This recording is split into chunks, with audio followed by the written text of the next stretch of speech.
इस संसार में जितने भी मनुष्य जन्म लेते हैं, प्रत्येक अपने अपने कर्मों की गठरी लेकर आता है।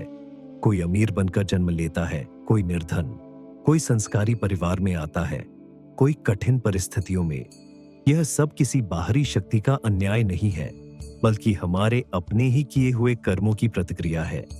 हम ये बात तब स्वीकारने में कठिनाई महसूस करते हैं जब जीवन में दुख आता है, परेशानी आती है, मन टूटने लगता है।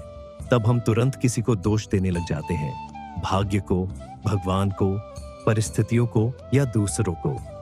परंतु सच्चाई सरल भी है और गहरी भी। हमारी वर्तमान स्थिति का मूल कारण हमारे अपने कर्म ही है। मनुष्य का मन अक्सर ऐसा है कि सुख के समय भी अपने कर्मों को भूलकर कहता है, यह तो भगवान की कृपा है, और दुख के समय वह कहता है, भगवान ने मेरे साथ अन्याय किया। जबकि सत्य ठीक इसका उल्टा है। भगवान न किसी से ईर्ष्या करते हैं, न किसी से पक्षपात। वे तो निर्मल, निष्पक्ष और करुणामय हैं।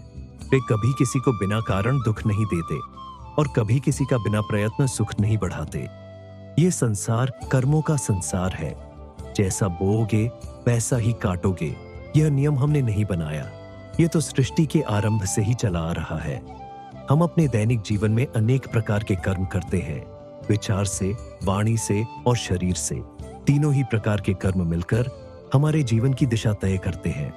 एक बुरा विचार भी उतना ही प्रभाव डाल सकता है जितना कि बुरा कार्य। इसी तरह एक शुभ भावना भी उतनी ही शक्तिशाली है जितना कि कोई विशाल दान। प्रकृति बहुत सूक्ष्म है, वह सब कुछ दर्ज कर लेती है। हमारा क्रोध, हमारी ईर्ष्या, हमारी करुणा, हमारा प्रेम, यह सब हमारे कर्म खाते में जमा होता रहता है और समय आने पर लौटकर हमारे सामने फल के रूप में खड़ा हो जाता है। हम दुख के समय कहते हैं कि यह क्यों हो रहा है, मैंने ऐसा क्या किया था। लेकिन अनेक कर्म हम जन्मों जन्मों में करते आए हैं। हर कर्म का फल उसी जीवन में नहीं मिलता। कोई फल तुरंत मिलता है, कोई कुछ महीनों में, कोई कुछ वर्षों में, और कुछ का फल कई जन्मों के बाद मिलता है। कर्म कभी नष्ट नहीं होता।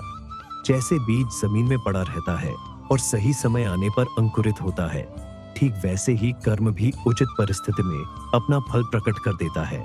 इसी कारण कई बार हमें लगता है कि यह दुख अचानक ही आ गया, जबकि उसकी जड़ें हमारे ही पुराने कर्मों में छिपी होती है। दुख आना अपने आप में बुरा नहीं है। दुख एक शिक्षक है जो हमें हमारे गलत कदमों का एहसास कराता है। यदि दुख न हो तो मनुष्य कभी सीख न पाए। दुख हमें भीतर झांकने पर मजबूर करता है।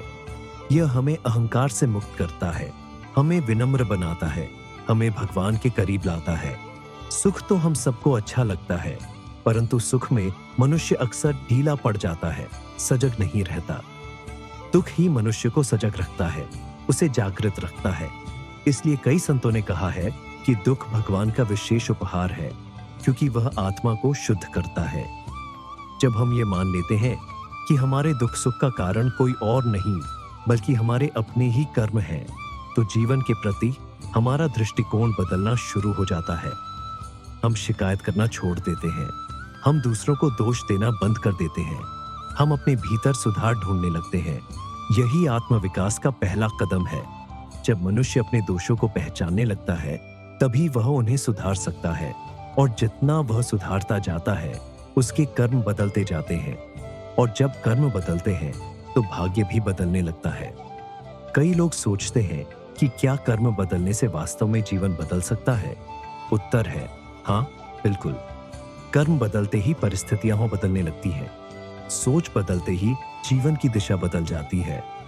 जब मनुष्य अपने भीतर से क्रोध, लोभ, द्वेष और ईर्ष्या हटाकर प्रेम, सेवा, करुणा और सत्य को अपनाता है, तो उसके कर्म शुभ हो जाते हैं। और शुभ कर्म कभी व्यर्थ नहीं जाते, वे निश्चित रूप से सुख और शांति बनकर लौटते हैं। परंतु सबसे बड़ा प्रश्न यही है कि हम अपने कर्मों को कैसे शुद्ध करें, और इसका उत्तर बहुत सरल है। संयमित सोच, मधुर वाणी और सत्कर्म। जब सोच उच्च हो जाती है तो वाणी स्वतः ही संभल जाती है और कर्म भी पवित्र हो जाते हैं। किसी के प्रति बुरा सोचने से बचे, किसी को चोट पहुंचाने वाली बात न कहे, किसी का दिल न दुखाए, अपने काम को ईमानदारी से करे, हर परिस्थिति में शांत और संतुलित रहने का अभ्यास करे। यही वह साधन है जो धीरे धीरे हमारे कर्मों को बदल देते हैं। कर्म बदलने का सबसे शक्तिशाली उपाय है भगवान का नाम स्मरण। जब मनुष्य निरंतर राम नाम का जप करता है, उसके भीतर की नकारात्मकता स्वाभाविक रूप से मिटने लगती है। हृदय पवित्र होने लगता है, मन साफ और शांत होता जाता है। ऐसा मन शुभ कर्म करने में समर्थ होता है। जब भीतर की शुद्धि बढ़ती है तो कर्म अपने आप सुधरते जाते हैं। राम नाम ऐसा दिव्य साधन है जो मनुष्य की दिशा भी बदल देता है और उसकी गति भी। यह जीवन को प्रकाश से भर देता है। जब मनुष्य राम नाम का आश्रय ले लेता है तो वह किसी बाहरी कारण को दोष देना छोड़ देता है और अपने कर्मों को सुधारने में लग जाता है। कर्म और उसका फल केवल बाहरी परिस्थितियों के रूप में नहीं आता। यह हमारे मानसिक और भावनात्मक जीवन को भी प्रभावित करता है।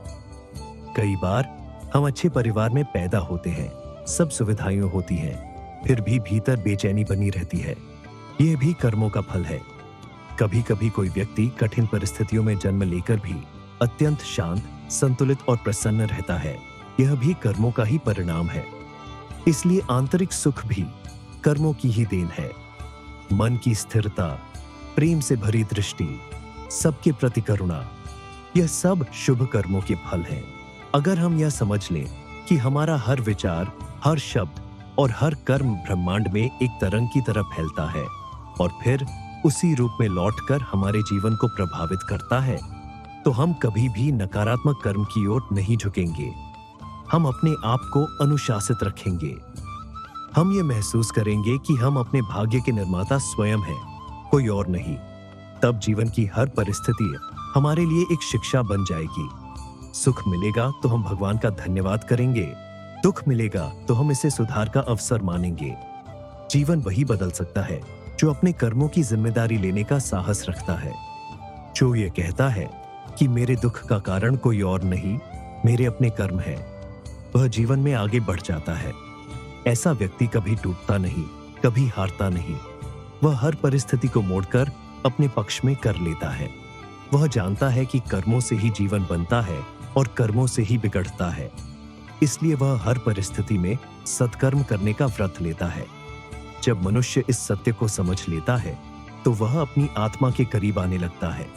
भीतर एक दिव्य प्रकाश जलने लगता है। जीवन में शांति, संतुलन और आनंद आ जाता है। और यही वह अवस्था है जहां मनुष्य दुख से परे उठ जाता है, सुख से परे उठ जाता है और केवल कर्म के आधार पर जीवन को चलता हुआ देखता है। यही अध्यात्म का वास्तविक आरंभ है।